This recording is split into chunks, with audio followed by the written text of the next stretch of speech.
So, I can't quite believe that I'm welcoming the one and only Victor Saunders and the one and only Mick Fowler to the London Mountain Film Festival. Thank you both very much for agreeing to this interview. Are you well?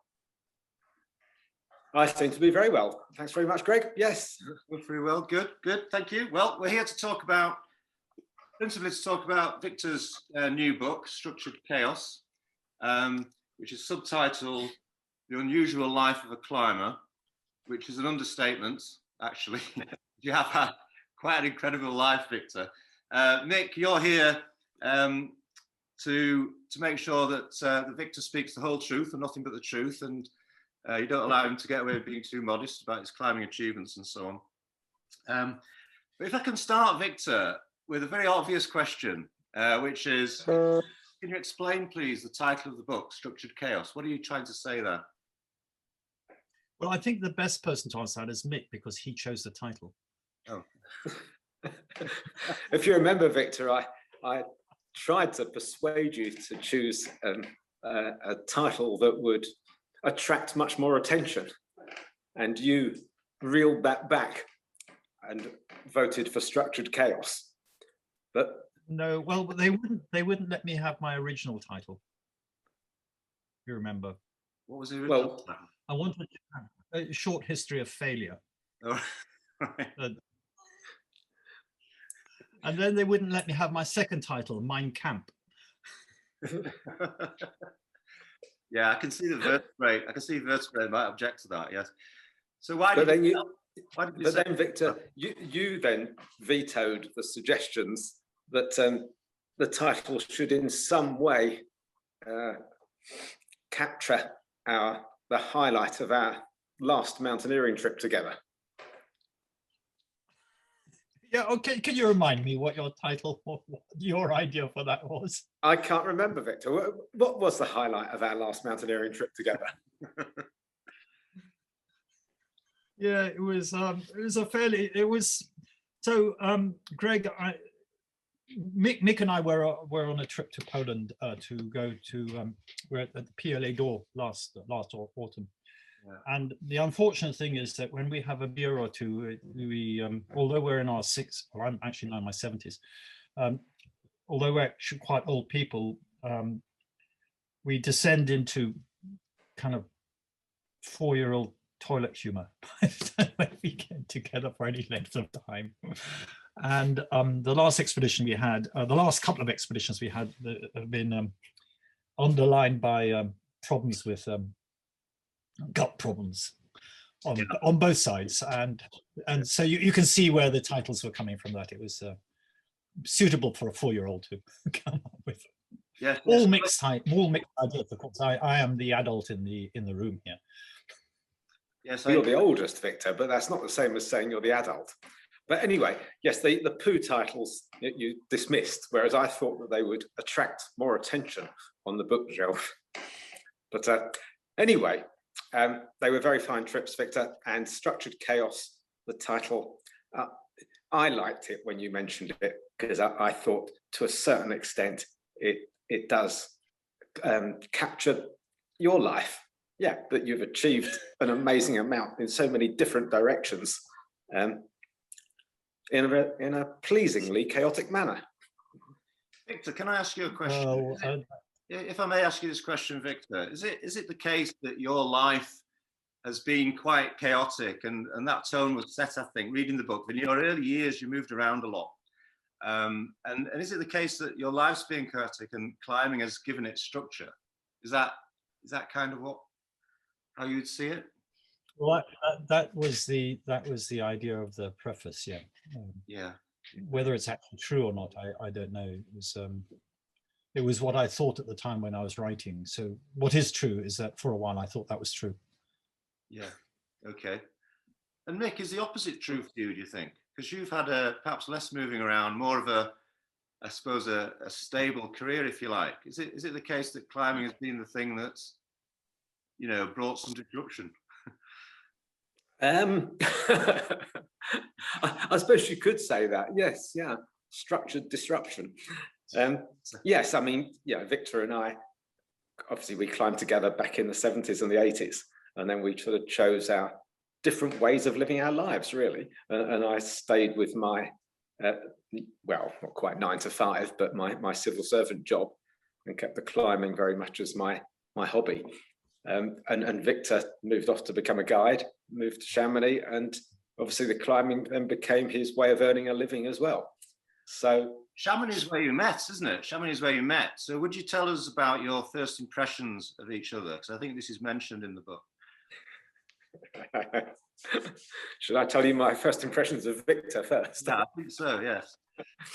I think, well, I know that I did write that when I first met Victor, I found him to be an irritating little squirt. And I do remember it, that it was in Chamonix High Street, and I just climbed a route on the Mick Fowler buttress on Mont Blanc, and Victor descended upon me, asking me so many questions, which I now know is, of course, typical and very likable aspect of Victor. But at the time, I did think, who is this annoying little squirt asking me all these questions? And I think Victor had some quite strong thoughts about the chap that he was asking all these questions of as well. Did you not, Victor? Yeah, I thought it was totally arrogant and impossible person. which is all the more surprising when I think it must have been the following year when sometime in the winter, Mick had run out of sensible climbing partners in the pub. He was walking around the pub saying, "Do you want to? I've got a week in Scotland. Do you want to come up?" Yeah. Most people were saying no, absolutely no way. And I think I'd had one beer too many, and I should have said no way. Somehow, what came out of my faithless mouth was, "Oh yes, of course." But it was surprising after that initial meeting that we both ended up climbing together. Not that long afterwards. Well, you went to Nevis. You went to Nevis for this first climb, didn't you? And it's in the book. And Victor, you write about this climb you did on Astral Highway. And I've got a question about it, if I may, because there was a fall. Mick fell, I think, 40 meters. And you were actually, it's actually quite a serious incident by the sound of it. And I think you say in the book that you thought, well, this is it. But I've got a question for you, which is a bit of a layperson's question. So forgive me if I ask this. But after you've told this story, the next paragraph is then, the weather next day was better, the best day of the week. We set about Mick's main project. So one day you think you're dead, and then the next day the weather's good, so you go climbing again. And from my point of view, that just seems so strange. Can you explain that? Can you explain that to a layperson? Oh gosh, that's a very good question. I think that's a really good question. I haven't thought about it in those terms. I imagine it means that climbers have a very short memory of bad things. It means you were already going senile, Victor. Even back in 79. I think it's it's early Alzheimer's, for sure. I mean, and that's probably why people climb, because a lot of the times you're in these horrible situations. You think, "Oh, never again, absolutely never again," and you finish the climb and you get back into it and you do another climb, which is a bit worrying, and you think, well, I just told myself only yesterday, never again. Why am I here? Yeah. So I think climbers have either got a very short memory, or it's some sort of protective mechanism to sort of blot out the unpleasantness so that you only remember the good bits. Yeah.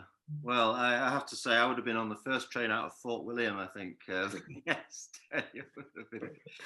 Well, let's move on a little bit. I mean, you spent the next sort of decade or so climbing together through the 80s, and those climbs have been well documented and all that work. But let's talk about the boxing match. That's okay. I mean, you decided when you were in a tent together somewhere that you needed to have a fight. So could you tell us that, Victor, in your own words? It's the most hilarious thing it's the most hilarious thing I've read for a long time. Tell us about the boxing match. Well, I should say first, that words cannot describe how hilarious it was and what a totally non-PC place the Kings in Ilford was. And for anybody who has actually witnessed this boxing match, and ever went to the King's on a Sunday lunchtime, you just had to go there to understand how hilarious it was. And now Victor will describe exactly what happened, and I will intervene. Well, I won't describe. I get, but it's an East End pub. At the time, it was filled with racists. More or less, I would say, wouldn't you, Mick? So, you know, well, there was certainly a strong racist undertone in the pub, yes, in the King's. And I'm quite small. I get we just come back from climbing somewhere in the Himalayas or somewhere. I get very dark when I get sunshine on me. And we're walking through, we're in the pub getting ready to organize the boxing. And the skinheads are there, and I bump into somebody and they say, well, where, you know, they say, well, where are you from? And I thought they say, where have you just come from? You know, I said, oh, Pakistan. That didn't go down, you know, small and dark. It didn't go down too well.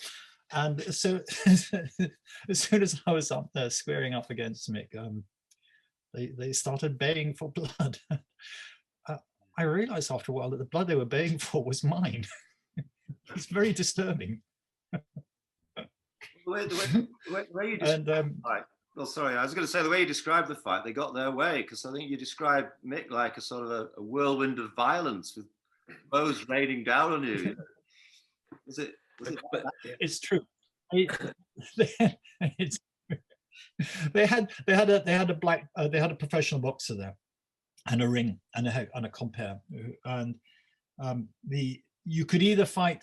I think you could do the. Is that right, Mick? You could do a minute with a professional boxer, or you could box your friends. Isn't that right?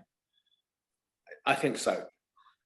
Well, what I'm going to do next year's festival, I'm going to hire a venue and I'm going to invite you to come and have a rematch, if that's all right. That would be fantastic. Yeah, I'll be on for that. Okay. All right, we'll organise that. We'll organise that for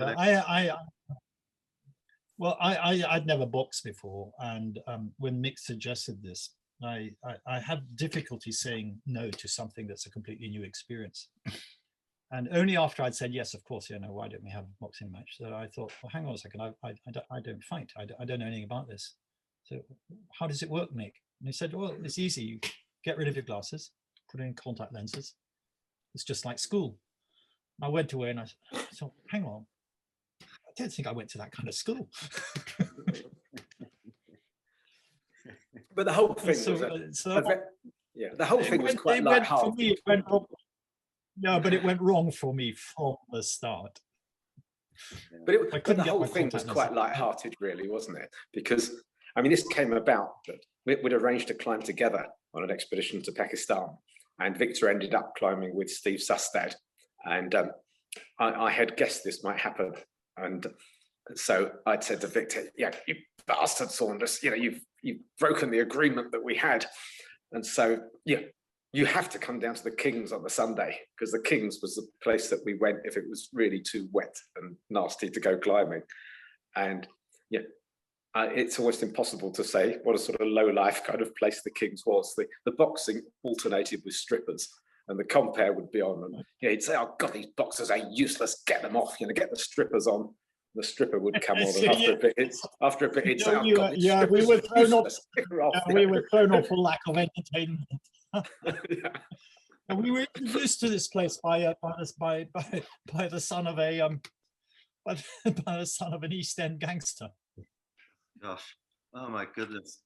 Which is very true. It's very true. It's the son of an East End bank robber. It says all the undertones of a terrible London experience. We're supposed to be selling London here as a great place to live and be. You know? It was a fantastic place. There were so many people who went to the King's on a Sunday. Yeah, because it was just so outrageous. Yeah, you both spent time in London clambering around the cliffs, the sort of walls of Camden and St Pancras Station, and also the cliffs nearby. When was the last time? Have you ever revisited any of those places? I'm asking Victor because in your book, I think going back to places is a bit of a theme, isn't it? Have you been back there to Camden or to these sites? Well, no, I don't think Mick did as much climbing around on buildings as I did. He did this fantastic ascent of the frozen water pipe on St Pancras, which I which she waited until it had been knocked down before telling me about, so I wouldn't have a chance to repeat it. But no, I did more of the canal wall climbing than Mick. I think Mick was, you did more real climbing. You used to go down to Harrison's on Tuesdays and Thursdays, didn't you? Yeah, I was never really very keen on the building climbing, and you know, St Pancras was an exception to that. Yeah, just because it was a unique feature, and I drove past it every day on the way to work, and it did give me an enormous amount of pleasure, Victor, to give you a ring and tell you that we just climbed it and it had been cut down by the fire brigade, so it was no longer there. Because they cut it down. We did it, and then the fire brigade arrived and removed the icicle overnight. So by the next morning, when I phoned Victor, of course, it had gone. Wasn't the icicle formed by a broken toilet? Is that correct? It was actually urine. It was a toilet outflow. Yes, yes, it was a bit smelly at the top. Fantastic. All right, I'm gonna let's go forward a little while. Let's go to Sursang, because this is your big reunion, and I'd like to hear a little bit about that. But I've got a specific question for both of you, which is really, I mean, when you did that, you just turned 60, Mick. Victor, you were a little bit older. I'm interested to know if, you know, compared with 40 years earlier, are there the ways in which you make your choices about mountains? You know, the projects you're going to do. How have they changed, and how, you know, has your attitude to risk changed in those over the years? Yeah, it's a good question. I mean, one of the very, very nice things about the Sursang trip was that we discovered that we still had the same view of what we considered to be unjustifiable risk, and things hadn't changed that way. And it's really strange, actually. Although we were a lot older, it's somehow it was just like winding the clock back. I actually felt, although I was, you know, moving slow and because old, it was a part of me that felt as if, I dispute that. Yeah. Thank you very much. There was a part of me that felt we just wound the clock back, and it was, I mean, it was totally recognizable as climbing with the same person I climbed with 40 years earlier. One of the things I'm always, and probably Mick as well, one of the things I'm always concerned about is climbing with a partner who doesn't think, you know, thinks that things are not as dangerous as I think they are, or having that doesn't think about mountain risk in the same way, and what's justifiable and what's not. Mick, so yeah, the initial, yeah, go on, Mick. Sorry, from my point of view, it was amazing actually to climb with Victor again after a gap of, God, how many years was it? 30 years, I think, 29 years. In that we immediately recognized each other's strengths and weaknesses. And yeah, I was reminded, you know, what a fantastic mixed climber Victor is. And some of the pitches he was leading on Sursang were impressively difficult. And also the rapport that we'd had, you know, 30 years previously when we climbed together a lot just came back immediately. So to go back to your question, Greg, I think,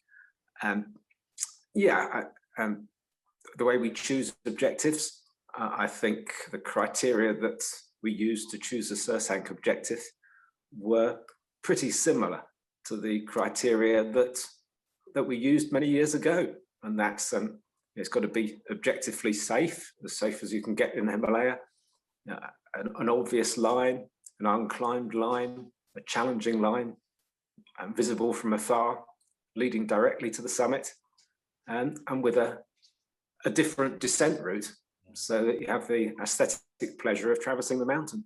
And I think with Sursang, we got all of those things together, and it was an absolutely fantastic trip from my point of view. I think you found that too, Victor, fair to say. Yeah, it's also a very beautiful mountain. That's the other thing, that, you know, it's one thing to actually have really good climbing, but it's really great when you have really good climbing on something that's visually attractive, you know, really good looking face with a line that draws you to it. And with absolutely nobody else there. I mean, we saw nobody, did we? From when we left base camp, right when we left the end of the road. It was just you, me, our cook, and the kitchen boy. Now, we couldn't even see a base camp from the main part of the climb. We not even in contact with base camp. We could have been in space on Mars or something. It was completely remote. Amazing. So I think it was 7-8 days round trip from base camp, and it was absolutely fantastic. It was so good that we decided that we should do another trip together immediately, and we've been trying to do one either that or, ever since. Either that, or we're having some instant Alzheimer's and completely forgotten what was wrong with it. Again, that old chestnut. Victor, I've got another question for you. Just hearing you talk there about the shape and the line of the mountain, it made me think about your career as an architect.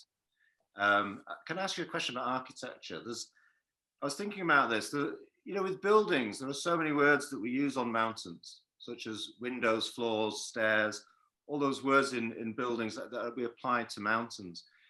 Cornices, you know. I just wondered, I've got two questions really. Have you ever sort of thought about that?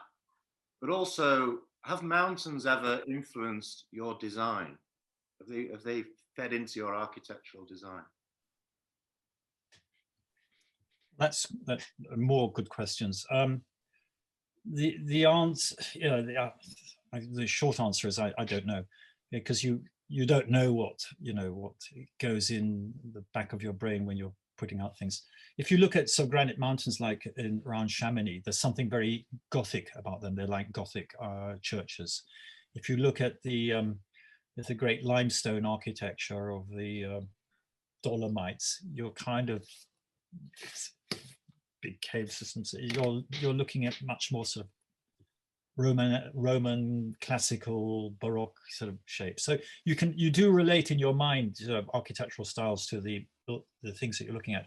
I mean, it's hard not to look at the Chamonix aiguilles and think in terms of a series of Gothic spires. You definitely see that. But whether it goes the other way, whether you get architecture ideas from the environment, it's not so obvious. Architecture is one of the things you're trying to do is try to make a construction or a building that fits in with the environment it's in. So you know, it's different in that way. The things that do cross over, the things that do cross over is that the process of architecture and the process of expeditions, in many ways, has got similarities. There's a lot of planning, and then there's execution. And in expeditions, if your planning is not perfect, it's kind of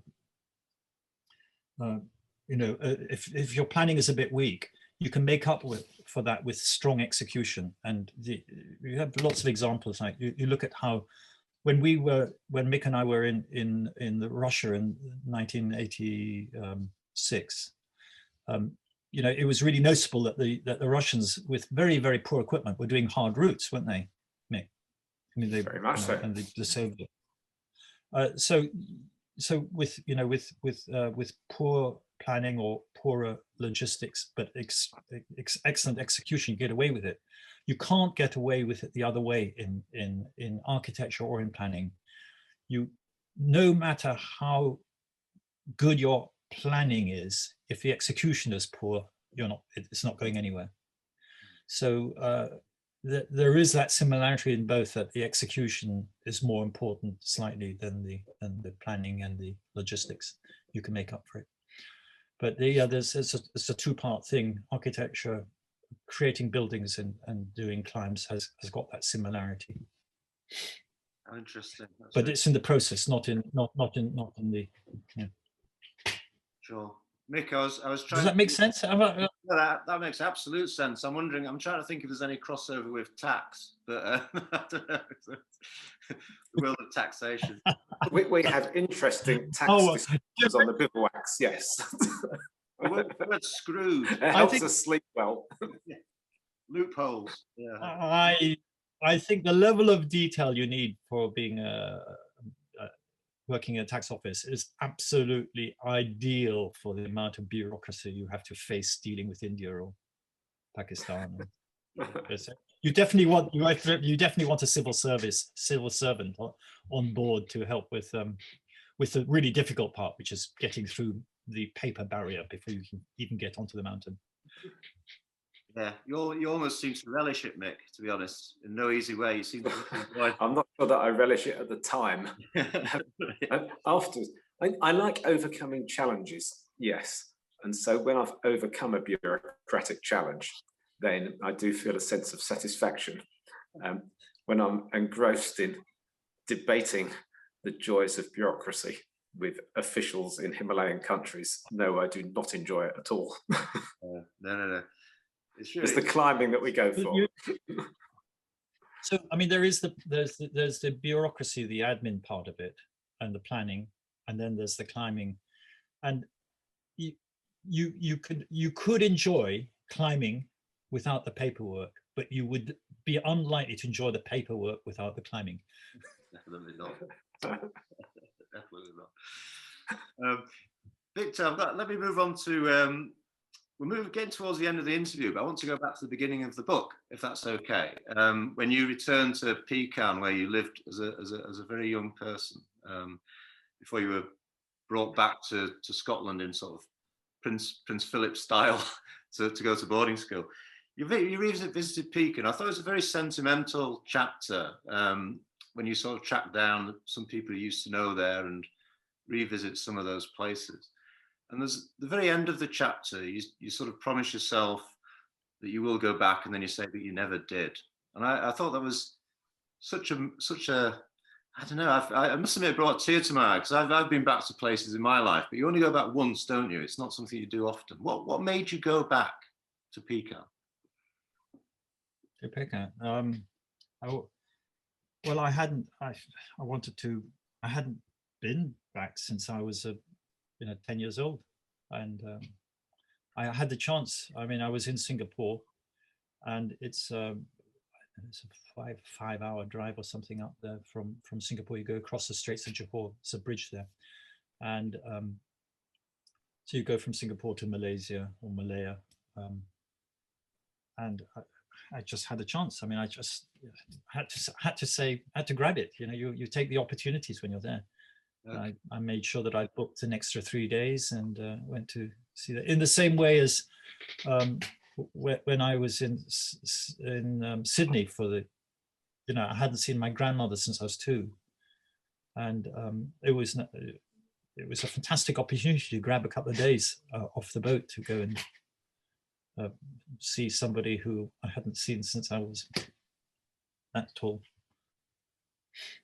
And was that more or less the same time when you went to catch up with Nick Hagan again in New Zealand? Was that the same time, around that time?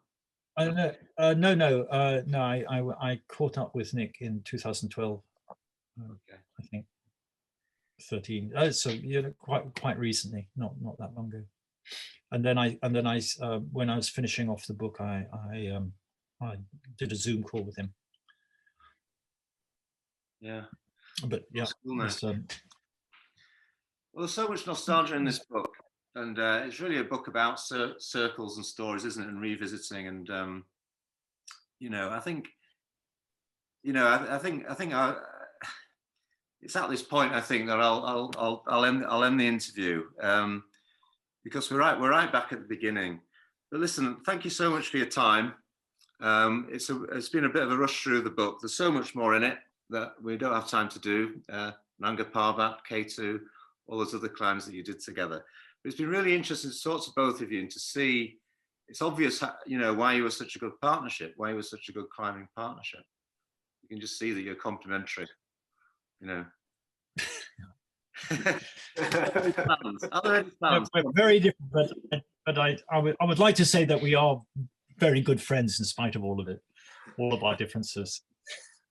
And that we have to spend our holidays together later on this year as well. Yeah, we like to spend holidays together. Yeah, absolutely.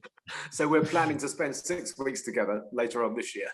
So Are you allowed to? We've obviously managed to, we've learned how to put up with each other really well. So what are these 6 weeks? Let us in on that. What are you doing? Oh, we can't let you. No. To the Himalayas. We'll let you. We'll let you know. We'll let you know when it works. I mean, there's so much as this year. So much is up in the air. You can't be sure about. There's so many things you can't be really sure of. Well, it's just great. It's great to know you've got an adventure planned. Listen, I wish you luck with it. Thank you very much for your time today. And it feels like a bit of a homecoming to London, maybe. Oh, there's a dog. That's the dog you rescued from the drain, isn't it? Someone at the door. Hang on. All right, okay. Well, is it the dog that appears in the back of this, Mick? Right, there goes Mick. I think we're done. Thank you, guys. Right, bye. Bye-bye. No. That's okay. I'm back. Bye. Right. Oh. Hello. Bye.